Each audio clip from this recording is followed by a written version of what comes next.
আসসালামু আলাইকুম রহমতুল্লাহ। সুপ্রিয় নবম শ্রেণীর শিক্ষার্থীরা, আশা করি তোমরা সবাই অনেক ভালো আছো। স্ক্রিনে তোমরা যে প্রশ্নপত্রটি দেখতে পাচ্ছ এটি হচ্ছে তোমাদের নবম শ্রেণীর বার্ষিক পরীক্ষার ডিজিটাল প্রযুক্তি বিষয়ের প্রশ্নপত্র। সো আজকের এই ক্লাসে আমরা পুরো প্রশ্নপত্রটি দেখে নেব, এইখানে কি কি প্রশ্নগুলো আছে এবং তোমাদেরকে কি কি পড়তে হবে। সো দেরি না করে আমরা শুরু করতেছি, বাট তার আগে একটি কথা, যেহেতু আমাদের এই চ্যানেলে পরীক্ষার আগের রাতে চূড়ান্ত প্রস্তুতির ক্লাস ও প্রশ্ন উত্তর ক্লাস আপলোড হয়, সো এই জন্য তোমরা অবশ্যই আমাদের চ্যানেলটি সাবস্ক্রাইব করতে ভুলবে না। ওকে, সো লক্ষ্য করো, প্রথমেই হচ্ছে এখানে বলা হয়েছে বার্ষিক পরীক্ষা 2024 নবম শ্রেণীর বিষয় হচ্ছে ডিজিটাল প্রযুক্তি, নৈবেত্তিক অভিজ্ঞা প্লাস রচনামূলক। নৈবেত্তিক অংশ মান হচ্ছে 25 আর পূর্ণমান হচ্ছে 100, সময় হচ্ছে 3 ঘন্টা। সো প্রথমেই আছে হচ্ছে নৈবেত্তিক অংশ, এখানে 25 মার্ক থাকবে, 15টা এমসিকিউ থাকবে আর 10টা এক কথায় উত্তর থাকবে। সো আমরা এই 25 মার্ক আগে দেখে নেই কি কি বলা হয়েছে। সো লক্ষ্য করো, এই জায়গায় প্রথম যে 1 নম্বর তোমাদের নৈবেত্তিকটা বলা হয়েছে যে বিভিন্ন রকম চাবি দিয়ে তালা খোলার চেষ্টাকে কোন ধরনের ডিজিটাল অপরাধের সাথে তুলনা করা যায়।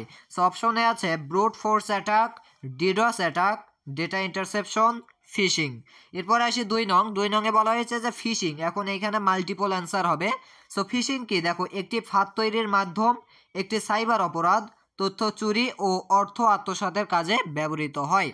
3 বলা হয়েছে 2FA দ্বারা কি বোঝায়। 2FA অর্থাৎ 2 ফ্যাক্টর অথেন্টিকেশন। ওকে, সো 2 ফ্যাক্টর অথেন্টিকেশন মানে হচ্ছে কিন্তু এখানে ঘ নম্বর অ্যান্সার হবে। ওকে, এরপরে দেখো 4 বলা হয়েছে যে ইনফোগ্রাফ কি।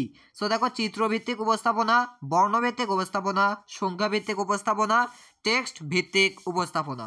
এরপরে দেখো বলা হয়েছে যে এখানে একটা নিচের উদ্দীপক দেওয়া আছে, এই উদ্দীপকটি পড়ে 5 আর হচ্ছে 6 নং প্রশ্নের অ্যান্সার করতে হবে। সো উদ্দীপকে বলা হয়েছে যে দেখো যে আফরিন একটি অনলাইন ব্যাংকিং অ্যাকাউন্ট খুলতে চান এবং তিনি জানতে চান কিভাবে তার তথ্য নিরাপদে থাকবে। ব্যাংক তাকে জানায় যে বায়োমেট্রিক্স নিরাপত্তা পদ্ধতি ব্যবহার করা হবে। অর্থাৎ কি করবে, বায়োমেট্রিক্স নিরাপত্তা পদ্ধতি ব্যবহার করা হবে। এখন এখানে বলা হয়েছে যে আফরিনের তথ্য কিভাবে সংরক্ষণ করা হবে। দেখো এনক্রিপ্ট করে সংরক্ষণ করা হবে, মূল ফরম্যাটে থাকবে, স্ক্যান করা হবে, নাকি ট্রানজ্যাকশন ব্যবহার করা হবে। এরপরে লক্ষ্য করো 6 বলা হয়েছে যে আফরিনের ব্যাংকিংয়ের সুবিধা কি কি। মাল্টিপল অ্যান্সার হবে তার লেনদেনে দ্রুত হবে, তাকে ব্যাংকে যেতে হবে না, তার সকল তথ্য গোপন থাকবে। এরপরে সাথে দেখো কি বলা হয়েছে যে কোনো টপ লেভেল ডোমেইনটি শিক্ষা প্রতিষ্ঠানের জন্য ব্যবহৃত হয়, মানে কোন টপ লেভেল ডোমেইনটি শিক্ষা প্রতিষ্ঠানে ব্যবহারের জন্য ব্যবহৃত হয়। সো লক্ষ্য করো .gov.edu.org.com। এরপর লক্ষ্য করো, সো এটার উত্তর কি হতো, এটার উত্তর কিন্তু অবশ্যই .edu হতো, কেননা এটা হচ্ছে কিন্তু যেহেতু শিক্ষা প্রতিষ্ঠান। এরপরে 8 বলা হয়েছে যে পাইথন প্রোগ্রাম লেখার সফটওয়্যার নিচের কোনটি।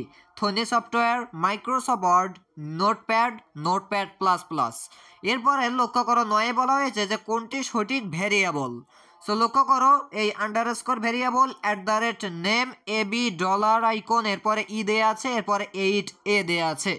এরপরে আসি 10 নং। সো 10 নংয়ে কি বলা হয়েছে লক্ষ্য করো যে পাচ্ছেন কি ধরনের অপারেটর।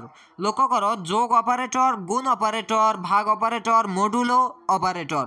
এরপরে 11 নম্বরে বলা হয়েছে যে প্রোগ্রামের ত্রুটি হলো কি কি। দেখো মাল্টিপল অ্যান্সার হবে ডেটা ভুল, এরপরে কি সিনট্যাক্স ভুল, লজিক্যাল ভুল। এরপরে 12 নম্বরে বলা হয়েছে যে নিচের কোনটি কম্পিউটার হার্ডওয়্যারের উদাহরণ। সো লক্ষ্য করো এই জায়গায় তোমাদের যে অপশনগুলো দেওয়া আছে Google drive, keyboard, antivirus, malware, so কোনটা কম্পিউটার হার্ডওয়্যার সেটা বলা হয়েছিল। এরপরে লক্ষ্য করো কি বলা হয়েছে প্রশ্নে যে টিসিপি বা আইপি মডেলের ডেটা লিঙ্ক লেয়ারটি ওএসআই মডেলের কোন লেয়ারের সাথে সম্পর্কিত। সো লক্ষ্য করো network layer, transport layer, data link ও ফিজিক্যাল লেয়ার, অ্যাপ্লিকেশন লেয়ার। এরপরে 14 নম্বরে বলা হয়েছে ওএসআই মডেলের ডেটা প্যাকেট হিসেবে থাকে। সো কী কী থাকে দেখো ফিজিক্যাল লেয়ারে, নেটওয়ার্ক লেয়ারে, ট্রান্সপোর্ট লেয়ারে। এরপরে 15 নম্বরে বলা হয়েছে সর্বশেষ এমসিকিউ বলা হয়েছে সাবনেট কত বিটের হয়ে থাকে। সো লক্ষ্য করো 8, 16, 32, 64। এরপর আসি এক কথায় উত্তরগুলো যেগুলো আছে। সো এই এক কথায় উত্তরগুলো লক্ষ্য করো, এখানে হচ্ছে তোমাদের 16 থেকে 25, 10টি এক কথায় উত্তর আছে।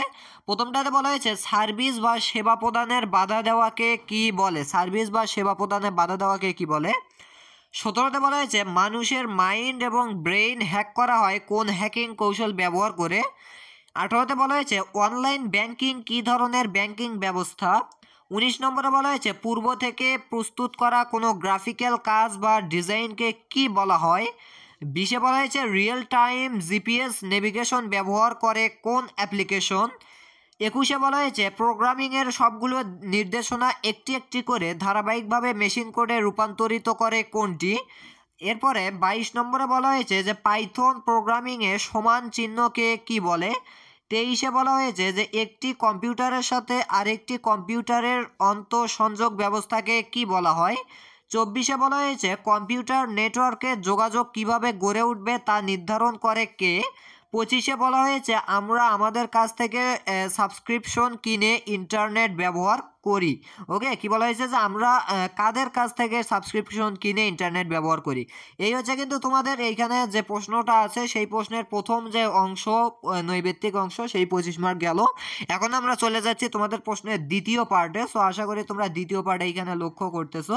সো লক্ষ্য করো দ্বিতীয় পার্টে কি বলা হয়েছে। প্রথমতই হচ্ছে মান 75 রচনামূলক অংশে। আর বলা হয়েছে ডান পাশে উল্লেখিত সংখ্যার প্রশ্নের পূর্ণমান জ্ঞাপক। যাই হোক, প্রথমত সংক্ষিপ্ত উত্তর প্রশ্ন আছে।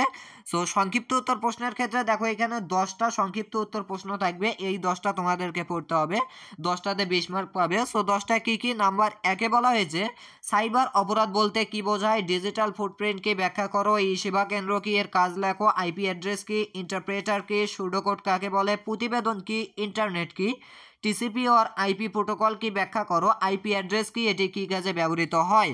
এই হচ্ছে কিন্তু তোমাদের প্রশ্ন। এরপরে আসি দৃশ্যপটবিহীন, যে তোমাদের 5টি প্রশ্ন থাকবে, 5টাতে 25 মার্ক পেয়ে যাবে তোমরা। সো সেই 5টি কি কি। নাম্বার 1-এ থাকবে হচ্ছে কম্পিউটার ম্যালওয়্যার কি, 3টি কম্পিউটার ম্যালওয়্যারের সম্পর্কে বর্ণনা করো। 2-এ থাকবে ই পাসপোর্ট কি, এর বৈশিষ্ট্যসমূহ বর্ণনা করো। 3-এ বলা হয়েছে কম্পাইলার ও ইন্টারপ্রেটারের মধ্যে পার্থক্য লেখো। 4-এ বলা হয়েছে কম্পিউটার নেটওয়ার্ক কাকে বলে, এর প্রয়োজনীয়তা বর্ণনা করো। 5-এ বলা হয়েছে টুইস্টেড পেয়ার কেবল ও অপটিক্যাল ফাইবার কেবলের মধ্যে পার্থক্য করো। এরপরে লক্ষ্য করো রচনামূলক অংশ দৃশ্যপট নির্ভর যে কোনো 5টির উত্তর দিতে হবে, 60টি থাকবে। সো কী কী আছে, প্রথমতই আছে হচ্ছে 1 নম্বরে যেটা আছে সেটা এই জায়গায় লক্ষ্য করো যে রায়হান সম্প্রতি তার এক সহপাঠীর দ্বারা অনলাইনে সাইবার বুলিংয়ের শিকার হয়। তার সহপাঠী একটি ফেক অ্যাকাউন্ট খুলে রায়হানের ছবি নিয়ে বিভিন্ন কটূক্তিমূলক পোস্ট করতে থাকে। এসব পোস্টের মাধ্যমে রায়হানকে অপমান ও মানসিক চাপে ফেলা হয়। এখন ক নম্বরে বলা হয়েছে রায়হানের ক্ষেত্রে সাইবার বুলিংয়ের যে ঘটনা ঘটেছে তা কিভাবে তার মানসিক এবং সামাজিক জীবনে প্রভাব ফেলতে পারে জাস্ট এটাই। সো তাহলে লক্ষ্য করো এই উদ্দীপকটা পড়ে কিন্তু তোমাদেরকে অ্যান্সার করতে হবে। সো এটার অ্যান্সার কিন্তু মূল দিক যেটা সেটা নির্দেশ করবে হচ্ছে কিন্তু সাইবার বুলিংকে, সাইবার অপরাধের মধ্যে যে সাইবার বুলিং বিষয়টা আছে, অর্থাৎ কাউকে হেনস্থা করা, অর্থাৎ সাইবার বুলিং মানে হচ্ছে কিন্তু শারীরিক বা মানসিকভাবে কষ্ট দেয়া, আঘাত দেয়া। সো এটাই হচ্ছে সাইবার বুলিং। আর উদ্দীপকের রায়হানও কিন্তু সাইবার বুলিংয়ের শিকার হয়েছে। ওকে, যাই হোক তোমরা এগুলো পড়ে নিও। খতে বলা হয়েছে সাইবার বুলিং কেন রোধ করা, হ্যাঁ খতে দেখো আবার এই সাইবার বুলিংয়ের কথা বলা হয়েছে, তার মানে এইটাই অ্যান্সার হবে কিন্তু ক নম্বরের। এখন দেখো সাইবার বুলিং কেন রোধ করা প্রয়োজন এবং রোধ করতে কি কি পদক্ষেপ গ্রহণ করা যেতে পারে বলে তুমি মনে করো, আলোচনা করো। এরপরে আসি হচ্ছে 2 নম্বর প্রশ্নে দেখো কি বলা হয়েছে যে তামান্না ড্রাইভিং লাইসেন্সের জন্য অনলাইনে আবেদন করে ফর্ম পূরণ ও নথি আপলোড করে। কিছুদিন পর মেসেজে জানতে পারে তার আবেদন গৃহীত হয়েছে। নির্ধারিত দিনে পরীক্ষার জন্য উপস্থিত হতে হবে। নির্দিষ্ট দিনে সে টেস্ট দিয়ে সফলভাবে উত্তীর্ণ হয়। পরে মেসেজে জানতে পারে তার লাইসেন্স তৈরি হয়েছে এবং ডাউনলোড করা যাবে। লাইসেন্স ডাউনলোড করার পর দেখে ঠিকানায় বানান ভুল আছে। সে দ্রুত সংশোধনের আবেদন করে এবং কিছুদিন পর সংশোধিত লাইসেন্স ডাউনলোড করে। এখন ক নম্বরে বলা হয়েছে দৃশ্যপটে বর্ণিত ঘটনায় তামান্না কোন কোন ধাপে ডিজিটাল সেবার সুবিধা পেয়েছে তা উল্লেখ করো। 2-এ বলা হয়েছে তামান্নার ড্রাইভিং লাইসেন্স প্রক্রিয়ার স্বচ্ছতা ও জবাবদিহিতা কিভাবে নিশ্চিত করা হয়েছে তা ব্যাখ্যা করো। এরপর লক্ষ্য করো 3-এ একটা দেয়া আছে উদ্দীপক এবং এই উদ্দীপকটি পড়ে অ্যান্সার করতে হবে। সো 3-এ বলা হয়েছে যে শাহিন একটি সরকারি সেবা সম্পর্কিত তথ্য খুঁজছেন। তিনি জানতে পারেন সংশ্লিষ্ট অফিসের একটি ওয়েবসাইট ও সামাজিক যোগাযোগ মাধ্যম পেজ আছে যেখানে সেবার অগ্রগতি প্রতিবেদন, প্রয়োজনীয় ফর্ম এবং অন্যান্য তথ্য নিয়মিত প্রকাশ করা হয়। এই সাইটগুলোতে 24/7 যোগাযোগ করার সুযোগ থাকলেও শাহিন বুঝতে পারছে না কিভাবে এগুলো তার নাগরিক সেবা বিষয়ে স্বচ্ছতা ও জবাবদিহিতা নিশ্চিত করতে পারে। কতে বলা হয়েছে শাহিন যে ওয়েবসাইট ব্যবহার করেছেন তা নাগরিক সেবায় কিভাবে স্বচ্ছতা নিশ্চিত করে। কতে বলা হয়েছে সামাজিক যোগাযোগ মাধ্যমে পেজগুলো নাগরিকদের কোন কোন সুবিধাগুলো প্রদান করতে পারে।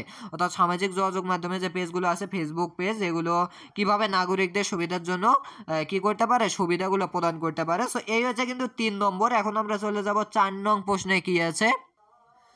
সো দেখো 4 নম্বরে কি বলা হয়েছে যে জনাব হাবিবা নবম শ্রেণীর ডিজিটাল প্রযুক্তি বিষয়ের ক্লাসে শিক্ষার্থীদের উদ্দেশ্যে কি বললেন যে তোমরা কি জানো আমরা কাউকে চিঠি লিখলে খামের উপরে ঠিকানা কেন লিখি? কারণ চিঠিটা যাকে লেখা হয় সেই ব্যক্তিকে শনাক্ত করে চিঠি পৌঁছানোর জন্য চিঠিতে ঠিকানা লিখতে হয়। একইভাবে ইন্টারনেট যুক্ত প্রতিটি ডিভাইসকে শনাক্ত করার ব্যবস্থা আছে। আজকের পাঠে আমরা এই বিষয়টি নিয়ে আলোচনা করব। এটা কিন্তু জনাব হাবিবা নবম শ্রেণীর ডিজিটাল প্রযুক্তি বিষয়ের ক্লাসে শিক্ষার্থীদের উদ্দেশ্যে বলেছিলেন। এখন ক নম্বরে বলা হয়েছে জনাব হাবিবা কোন বিষয় নিয়ে আলোচনা করবেন, পাঠ্য বইয়ের আলোকে ব্যাখ্যা করো। 2 বলা হয়েছে ইন্টারনেট ব্যবহার করে কিভাবে পাঠের আলোচ্য বিষয়টি খুঁজে বের করা যায় তার প্রক্রিয়াটি বর্ণনা করো। এরপর লক্ষ্য করো 5 নম্বর প্রশ্নে যেটা বলা হয়েছে যে সাদিয়ার বিদ্যালয় সম্পর্কে অনলাইনে কেউ কোনো তথ্য জানতে চাইলে সবসময় সঠিক তথ্য জানতে পারে না। সোশ্যাল মিডিয়া তাদের বিদ্যালয়ের নামে খোলা বিভিন্ন পেজ ও আইডির মাধ্যমে সঠিক তথ্যের পাশাপাশি বিভিন্ন প্রকার অসত্য ভুল তথ্য ছড়ায় যা তাদের সহ অন্যদের বিব্রত ও বিভ্রান্ত করে। এ মতাবস্থায় বিদ্যালয় কর্তৃপক্ষ সিদ্ধান্ত নিল স্বচ্ছতা ও জবাবদিহিতা নিশ্চিত করে বিদ্যালয়ের সকল বিষয়ের গুরুত্বপূর্ণ তথ্য নিয়ে একটি অফিসিয়াল মাধ্যম তৈরি করবে। এখন ক নম্বরে বলা হয়েছে উপরে উল্লেখিত অফিসিয়াল মাধ্যমটির নাম কি, উক্ত মাধ্যমটির টেমপ্লেট পরিকল্পনায় কি কি বিষয় বিবেচনা করতে হবে। এরপরে খ নম্বর আবার বলা হয়েছে যে উক্ত মাধ্যমটির ডিজাইন কিভাবে করা যাবে আলোচনা করো। এরপরে লক্ষ্য করো 6 নম্বরে যে প্রশ্নটা, এখানে 2টা চিত্র দেওয়া আছে, চিত্র 1 আর চিত্র 2। এখন ক নম্বরে বলা হয়েছে চিত্র 1 এবং চিত্র 2 এর কেবলগুলোর মধ্যে পার্থক্য তুলে ধরো। এরপরে লক্ষ্য করো 2 বলা হয়েছে চিত্র 2 উল্লেখিত কেবলের বৈশিষ্ট্য ও সুবিধা লিখো। এখন এই পাশে দেখো 7 নম্বর যে সর্বশেষ প্রশ্ন আছে সেইখানে বলা হয়েছে কি ধরনের ডেটা নিয়ে প্রোগ্রাম কাজ করবে তা প্রোগ্রামের মধ্যে উল্লেখ করতে হয়, অর্থাৎ প্রোগ্রামকে ডেটা চিনিয়ে দিতে হয়। ডেটা টাইপের নির্ভুলতার উপরই প্রোগ্রামের সঠিক ফলাফল নির্ভর করে। এখন ক নম্বরে বলা হয়েছে ডেটা টাইপ বলতে কি বোঝায় উদাহরণ দাও। খ নম্বরে বলা হয়েছে বিভিন্ন ধরনের ডেটা টাইপ সংক্ষেপে বর্ণনা করো। যেগুলো রয়েছে ডেটা টাইপ অর্থাৎ ইন্টিজার বুলিয়ান এইসবগুলো কি করতে বলা হয়েছে, সংক্ষেপে বর্ণনা করতে বলা হয়েছে। সো তোমরা এগুলো সংক্ষেপে বর্ণনা করে নেবে। ওকে, সো এই হচ্ছে তোমাদের ফুল প্রশ্ন। আশা করি বুঝতে পেরেছো। দেখা হচ্ছে নেক্সট ভিডিওতে। অবশ্যই আমাদের চ্যানেলটি সাবস্ক্রাইব করতে ভুলবে না। আল্লাহ হাফেজ।